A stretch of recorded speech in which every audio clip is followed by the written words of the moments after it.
To all the geeks and nerds, welcome to my 1.14 creeper farm. Now for those that have been around the channel for a little while, you'll know that I've designed one of these things before in the past, and that was in fact my very first video, and it was actually my most popular. But unfortunately, with the changes in 1.14, that design no longer works, and so I thought I'd take the opportunity to design a new one. Before we get into the block by block tutorial, I thought I'd give you a quick tour around this thing so you can see it all working. So here in the centre we have 10 spawning platforms, each of which are specially conditioned to only allow creepers to spawn. And in the centre of each one we have a cat, and that is because creepers are super scared of cats and they run away as quickly as possible. The creepers are then tricked into falling down this large hole where they either die of fall damage or they will be killed by these magma blocks that await them at the bottom. Of course then, there drops the gunpowder, is left on top of these magma blocks, and that is then picked up by this minecart that goes around the outside and collects up all of that gunpowder.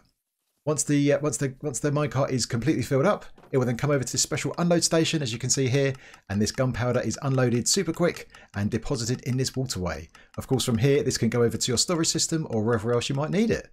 Alright, so that is it in a nutshell, so let's go into the detail of this thing about how it works and how you can build it.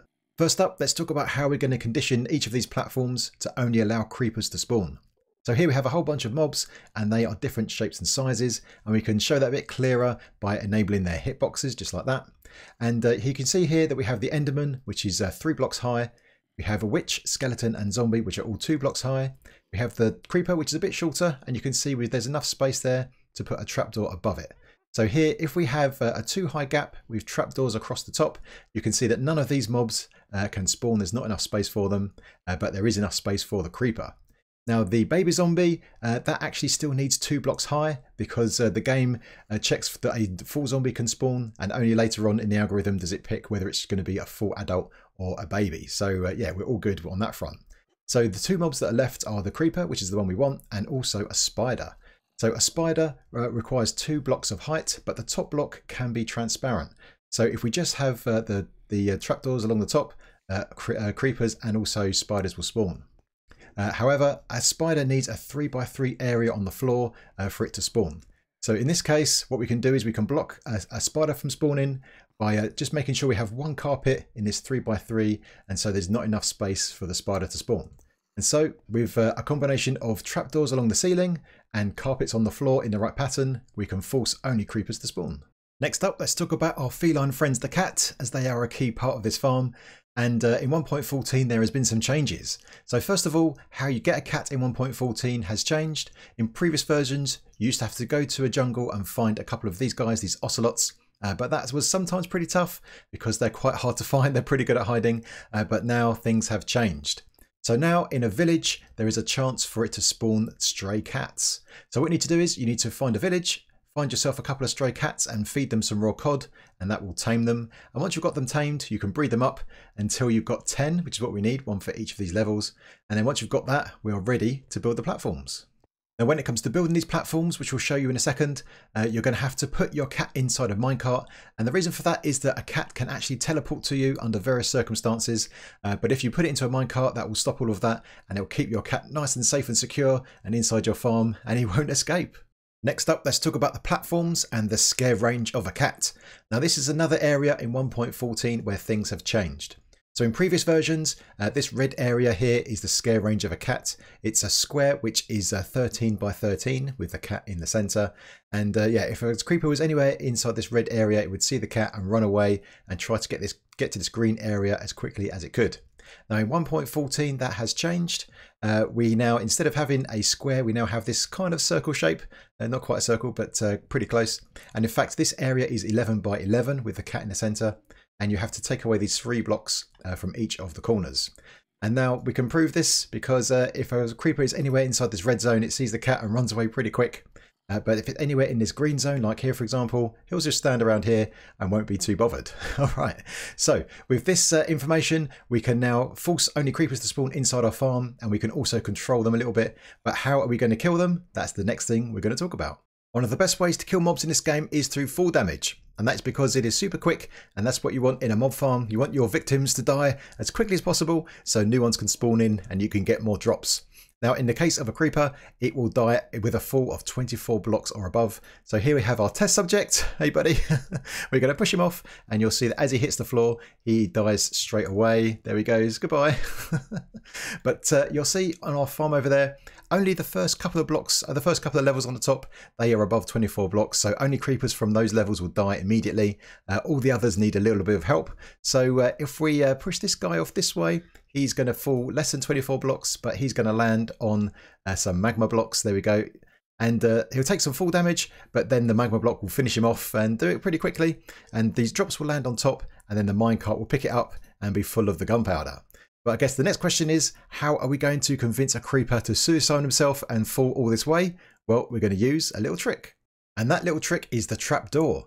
Now, as we've seen already over there with the scare range of a cat, if there is a creeper nearby, it will try and run away as quickly as possible. There he goes. And you see he ran across these trapdoors.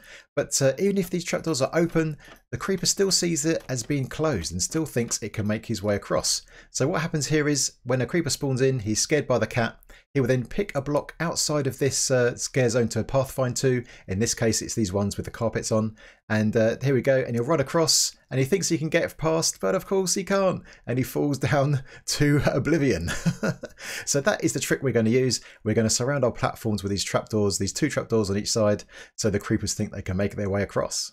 Next up, let's talk about this roof and a few details about mob spawning. So this roof is here to serve 2 purposes. The first one is to make sure no light can get into these levels because obviously creepers need darkness to spawn. And I've got a night vision potion on at the moment so we can see what's going on. But yeah, all of these platforms are actually pitch black. The second reason is to create some extra spawns because we're going to take advantage of pack spawning. So if you're interested in that, I won't go through the full details of that here, but if you check out episode number 10 of Dissecting Minecraft on my channel, I'll put a link in the description, so go and check that out. But the general gist is that the game tries to spawn mobs in packs, and how it does that, it picks a block first of all to start with, so it'll pick a block between Y0 all the way up to the highest block, so in this case it's the roof. And if it picks a block outside here, this one of these air blocks for example, it will still try and spawn mobs around that central point, even though a mob can't spawn in midair. So that's why we can get some extra mobs spawning inside here if the pack starts to spawn outside here under this roof. Before we get into the build of this farm, let's talk about the rates. Now, I have tested this farm for 10 hours in 1.14, and over that 10-hour period, I got an average of 10,706 gunpowder per hour, which is not too bad, not too bad. But what you need to remember here is that I've built this farm inside a perimeter. So if you look around here, there are no other spawnable spaces around here at all. So the only places mobs can spawn is inside this farm, and that's why the rates are pretty good. So the thing to remember here is that wherever your AFK spot is, you need to make sure you condition the area in a 128 block sphere around the player. So that means you either need to remove the blocks or you need to light them up. So that includes all the caves, all the surface area, all that kind of stuff. Make sure that no other mobs can spawn anywhere else apart from inside this farm. Now, the other thing that can affect this farm is that if you're on a multiplayer server and there are other players online, then they can be loaded mobs. And if there are mobs loaded elsewhere, then that means they're not going to be inside your farm. So that as well can affect your rates. So the other thing here is to remember is that I've built this farm as low down in the world as possible. You can see that the rail is on top of bedrock, and this is the top level of bedrock in the world. Here's the normal generation right here. Now, this is important because this takes advantage of how the spawning algorithm works. Basically, there are more successful spawns lower down in the world. And again, if you go to Dissecting Minecraft episode 10, that will give you more details about how that works. So that doesn't mean you have to build it at the bottom. You can build this anywhere in the world. You can build it higher up, like for example above an ocean, that kind of thing, but your rates just won't be quite as good. So there's some important things to remember. Now when 1.14.1 comes out, this bug here, 150218, has been fixed, and that bug will actually increase our rates by about 30% once that comes out. And that bug, you can go check out the report for more details, but the basic idea is that we spoke about pack spawning before, and this bug is to do with that. If the pack spawns crosses a chunk boundary, then it gets cancelled, and this bug will fix that. So that will definitely increase our rates as well. Anyway, let's get into the build and get this thing done.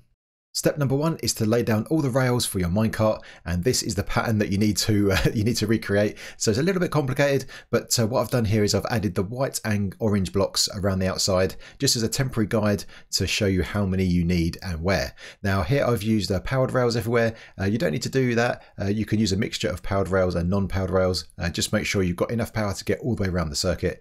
You might want to pause the video here and copy this down just to make sure you get it correct.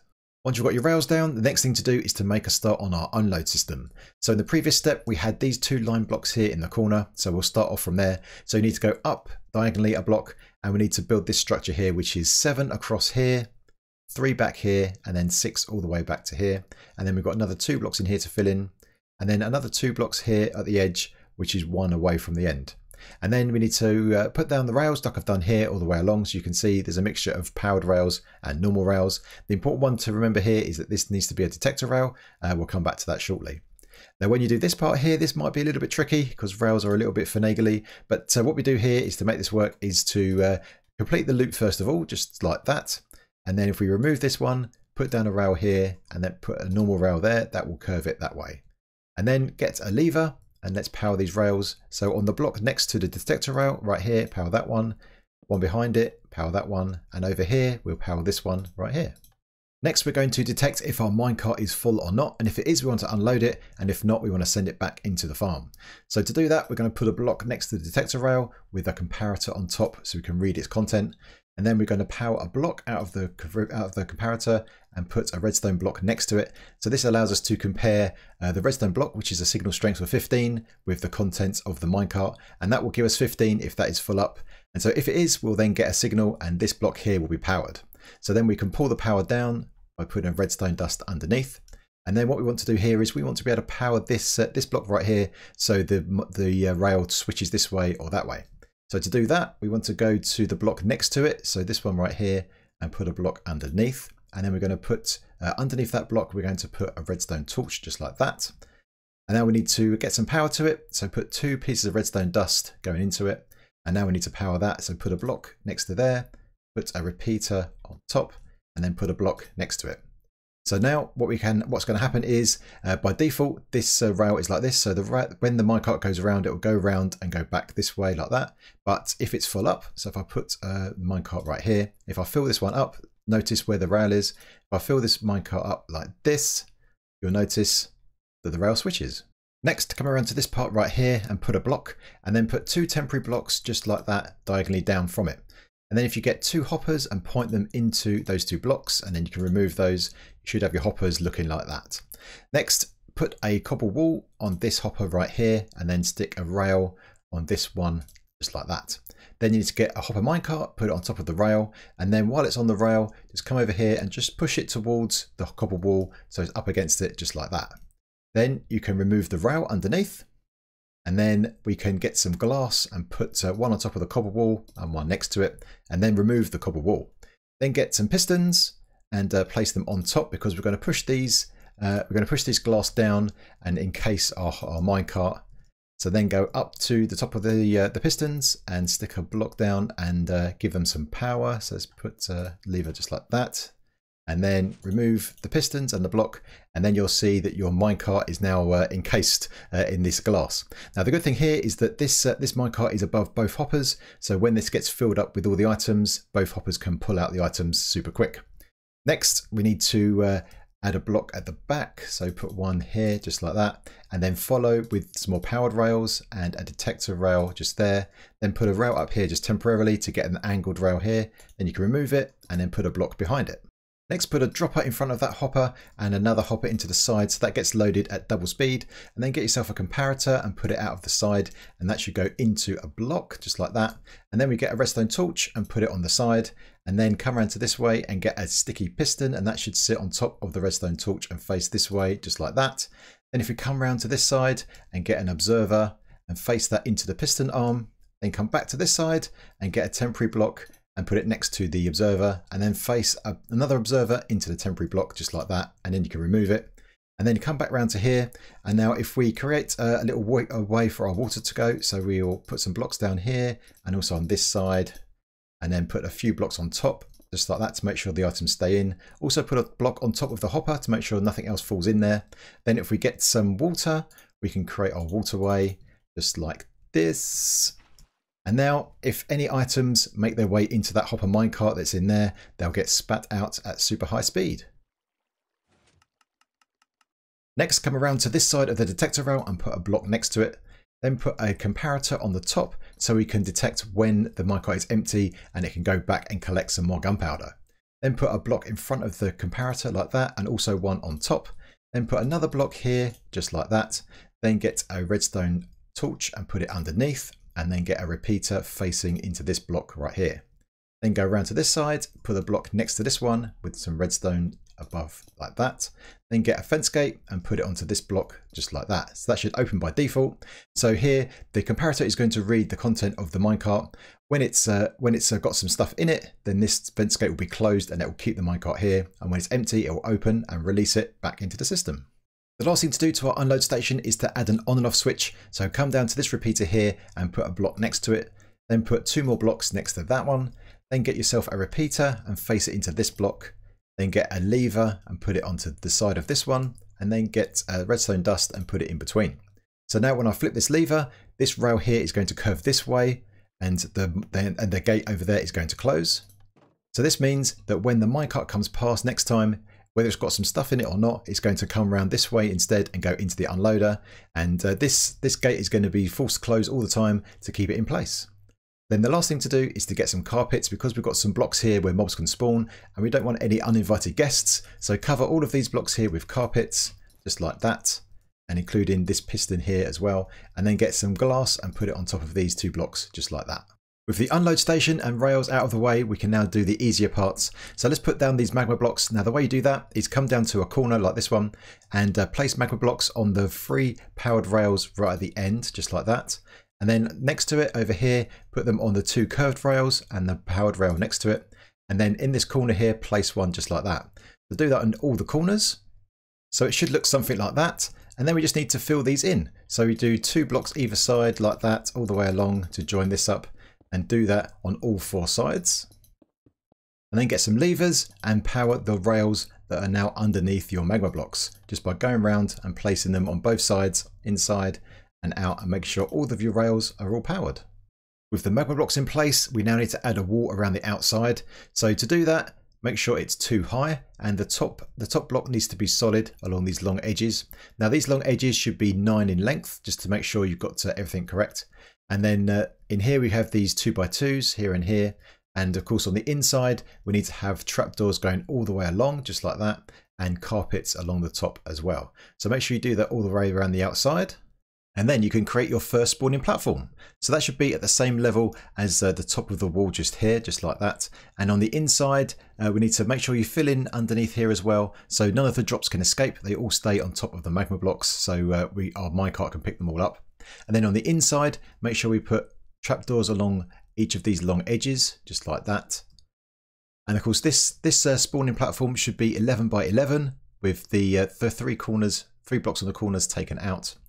And then once you've done that, you need to make sure you put the carpets in this configuration. So here, all the orange carpets are where they should be. And that means that there is no 3x3 anywhere on this platform, so no spiders can spawn whatsoever. Next up, let's get your cat into the center of the farm. So put down some rails and make sure you bring your cat over, and make sure it's a tamed one, because if you use the stray ones, they will despawn over time. Then get a minecart down onto a rail and then push it into the cat, and then make sure it goes into the center. Then remove all of the rails, including the one underneath, and then put your trapdoor back to keep that cat secure. Next thing to do is to create the ceiling. So this is actually going to be the floor of the next level. So now we need to go along here and create another one of these levels, the same shape, but make sure there's a 2 block gap in between. And then underneath, get your trapdoors and make sure every block has got a trapdoor under it. And that will make sure that only creepers can spawn on each of these levels. With our first ceiling done, that also means we've got our second floor. So just go above and add the carpets in the same configuration as before, and put your cat in the center surrounded by the trapdoors. So that should be the same as the lower level. And then around the outside as before, make sure you have trapdoors on all 4 sides, just like this. And then on the outside, follow this wall all the way up. So that should go all the way up continuously, just like that. And then at the same level as your floor on the outside, just have a one level of solid blocks and put carpets on the top. And on the inside of that, make sure we have the trapdoors, and do that for all 4 sides around. Once you've done that, we just need to make sure we duplicate this this process up another 8 times to give us 10 floors in total. So it should look something like that all the way up. Now for this level only, for level 2, come over to the trapdoors here and just add another level of trapdoors underneath by just clicking on the underside of the trapdoors just like that, and then make sure you close them all up just like this. And that is because some of the creepers from the upper levels, they have enough momentum to squeeze into this gap and actually land on these ones over here, these blocks over here, and we don't want that. So that will stop that happening, but also creepers that are on this side will still try and pathfind over here because they see these trapdoors as being open like that and think they can get to it. So that is all good. So once you've done that, we need to do the last thing, which is to put the roof on the top. Once you've got your 10 levels in place and it's time to do the roof, just do the ceiling as you did before, so the same shape, and make sure you've got your trapdoors underneath. But instead of solid blocks, make sure on the top you use bottom slabs. That's to make sure that no mobs can spawn on top of this. And as you can see, this follows the same shape as all the other floors. And then what you need to do is you need to extend this out by 15 blocks. So from here, go out 15 blocks to here, and then same on that side to there, and then join them up and then fill all of that in. Do that on all 4 sides, and then just have to join the corners up just like this in a diagonal line, and then fill all of this in as well, and then you should end up with a roof just like this one over there. And then the last thing to do is to come down to our station and get ourselves a hopper minecart. So let's get a hopper minecart out of here just like this and pop it onto your detector rail, and it will sit there behind this fence gate. And when you're ready to go, press this, flip this lever right here and watch it go around and start collecting your drops. The last thing to mention is the AFK spot. So normally with these kind of farms, you would put the AFK spot above the farm at a distance, so you're 24 blocks away from the roof, just to make sure you're further enough away so mobs can spawn.